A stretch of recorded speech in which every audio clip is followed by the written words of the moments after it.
আসসালামু আলাইকুম ভাই, আল্লাহর রহমতে সকলে ভালো সুস্থ আছেন। তো আকাশটা অনেক মেঘাচ্ছন্ন, কারণ দুদিন যাবত কন্টিনিউ বৃষ্টি হচ্ছে। তো আমি এসে বললাম জামিয়াতে, মানে সুপার মার্কেটে কেন আছে কিছু জিনিসপত্র কিনতে। জিনিসপত্র কি কারণে? কারণ খিচুড়ি খাবো। বৃষ্টি হচ্ছে আর বাঙালি খিচুড়ি খাবে না তা হতেই পারে না। যাই হোক, তো জিনিসপত্র কিনে নিয়ে রুমে যাত্রা করলাম। তো এই তো আমি তো রুমে এসে বললাম, রুমে এসে কাটাকাটি শুরু করে দিছি। এরপর একটা চিকেন স্টক ঢেলে দিলাম খিচুড়িতে। তারপর তেল দিলাম, সয়াবিন তেল দিয়ে একটু লবণ দিয়ে দিলাম। লবণ আমার মাপা লাগে না, কারণ এগুলো ভাই আমি অভিজ্ঞতা হয়ে গেছে এখন। যাই হোক, একটু নেড়ে চেড়ে নেড়ে চেড়ে দিলাম। নেড়ে চেড়ে দিয়ে কি করলাম, একটু সয়া সস দিয়ে দিলাম। এটা দিয়ে একটু আরেকটু নেড়ে ছেড়ে দিলাম। নেড়ে চেড়ে দিয়া এখন কি করুম, এখন দেওয়া লাগবে পানি, গরম পানি। তো গরম পানি দিতেই আসি যে যতটুকু লাগে আর কি।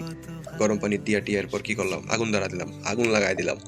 এরপর কি করলাম, যেহেতু এখন খিচুড়ি চুলাতে চড়াই দিয়েছি, এখন তো আর কিছু কাজ নেই। এখন আমি সালাদ কাটা শুরু করলাম, কুচি করে।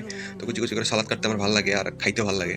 যাই হোক, তো সালাদ কাটতে কাটতে কাহিনী হলো, আমি ভোর রাতে বৃষ্টির শব্দ শুনে ভাবলাম যে আজকে যদি খিচুড়ি না খাইতে হলে তো আজকের দিনটা পূর্ণ হইব না। তো আজকে কাজও নাই তেমন একটা। তো ভাবলাম একটু খিচুড়ি বানানো, চাকুর শালা দাঁড় শেষ হয়ে গেছে, কি করুম। শেষ করে চাকু দাঁড় করে নিলাম। আর এখন একটু কি বলে এটা, গাজরটাও কেটে নিলাম কুচি করে। তো গাজর কাটতে কাটতে যাই হোক, তো ওইদিকে আমি চুলাতে আমার খিচুড়ি বসানো হয়ে গেছে। এদিকে আমার সালাদ কাটা প্রায় শেষ। তো পেঁয়াজও দিয়ে দিলাম, কারণ পেঁয়াজ ছাড়া তো সালাদ হবে না। দিয়ে দিলাম পেঁয়াজ, যদি একটা পছন্দ না, বেশি একটা কাঁচা পেঁয়াজ আমার।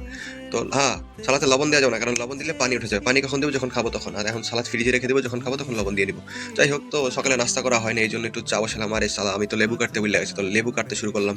তো সকালে নাস্তা করা হয়নি, এই জন্য এই তো লেবু কাটাও শেষ। এই তো আমার লেবু। যাই হোক, তো চা বানাতে হবে, কারণ সকালে নাস্তা করা নিত। সিচ্চা চা বানাই, মশলাগুলো একটু সেচে দিলাম, কারণ একটু ঠান্ডার সমস্যা হচ্ছে। তো একটু এক্সট্রা স্ট্রং চাপাতি দিয়ে দিলাম, সাথে চিনি আমার মনের ইচ্ছা মতো। আর 1 কাপ দুধ, 1 কাপ পানি, 1 কাপ দুধ, 1 কাপ পানি, এটাই আমার চার কম্বিনেশন। তো এটা তো আগুন লাগাই দিলাম। যাই হোক, চা হতে থাকুক। তারপর দেখি এখন খিচুড়ি কি অবস্থা। আর খিচুড়ি তো প্রায় মোটামুটি মাশাল্লাহ হয়ে গেছে, মানে একটু চালটা ছিটা গেছে। এদিকে মাশাল্লাহ আমার চাও মানে মোটামুটি রেডি। চাও বলো কেসে বসছে। তো আমি কি দিয়ে খাবো? আমার ছোট দাদি এরকম রুটি দিয়া চা ভিজা ভিজা খায়, রেডি মানে চাতে রুটি ভিজা ভিজা খাই, এটা আমার ফেভারিট, আমার খুব ভালো লাগে। তো ভাবলাম পেট ভরার জন্য এটাই আবার তো আছে, কারণ কোনো খাবার নাই। উফ শিট, সালাদ ছেঁকা খাইলাম। যাই হোক, তো রুটিও গরম হয়ে গেছে, মানে এটাকে আরব দেশে খুবজ বলা হয় আর আমরা বলি রুটি। তো চা ঢেলে নিলাম, মশলা চা। আহ, এরপর কি ডেকে রাখলাম বাকিগুলো, এই যে আমি একটা টি লেবার, আমার আবার দুধ চা খাওয়া লাগে সকালবেলা। পরে খাবো। এই যে এখন বয়স ওভার দিচ্ছি আর চা খাচ্ছি। যাই হোক, তো রুটি দিয়ে ভিজিয়ে আর তেরি চা দিয়ে ভিজিয়ে রুটি খাচ্ছি। তো খুব ভালো লাগছে। যাই হোক, মাশাল্লাহ চাটাও ভালো হয়েছে। তো এখন আলু আর টমেটো দিয়ে দিলাম, কারণ মোটামুটি চাল সিদ্ধ হয়ে গেছে। আর আমি মানুষটা আলু আর টমেটোর মতো, আমি সবসময় আলু টমেটো ছাড়া কিছু খাইতেই পারি না। আমি মানুষটা আলু আর টমেটোর মতো, কারণ যেখানে সেখানে মিশে যায়, যে কোনো কিছুতে মিশতে পারি, নো প্রবলেম অ্যাট অল। যাই হোক, তো আবার পানি দিয়ে দিলাম, কারণ শক্ত খিচুড়ি আমি খাইতাম না। আমার এখন পছন্দ হইলো নরম খিচুড়ি, মানে লেট্টা খিচুড়ি। যাই হোক, তো লবণ একটু কম আছে, আমার জন্য পারফেক্ট। কিন্তু মানুষ আসবে তো, মামা, এরপরে বন্ধু বান্ধব আসবে, তাদের নিয়ে খাবো। তো যাই হোক, এখন দেখি কি অবস্থা। আরে বাহ, মাশাআল্লাহ খিচুড়ি হয়ে গেছে, ডান। তো এগুলো অনেক আগে আমি বুনায় রাখছি। আর হলো কলিজা, আমি কি এতই গরিব যে খালি খিচুড়ি খাবো? না, তা হতেই পারে না। কলিজা মামা নিয়ে আসছে, মামারে বলছি। যাই হোক, তো কলিজা বুনা করে এখন খাবো, দরকার পড়লে আপনারটা কাইটাও খাবো।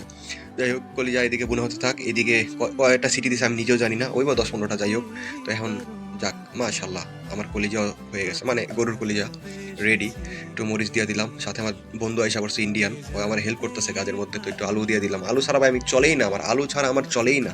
তো আলুও দিয়ে দিলাম, নাড়াচাড়া। এরপর আবার ঢেকে দিলাম, একটু একটা কি দুইটা সিটি দিবে, যাই না, যেটা আমার যা মনে চাই, ওই 2-3টা। যাই হোক, আমি একটু বেরেস্তা করে নিচে, যাই না কি কারণে, এমনি। তারপর একটু ছিটাই দিলাম, থাক, যা মন চায় তাই করতে পারি। সিঙ্গেল মানুষ, কোনো সমস্যা নেই। ব্যাচেলার মানুষ, এই তো হয়ে গেছে সবকিছু, মাশাআল্লাহ।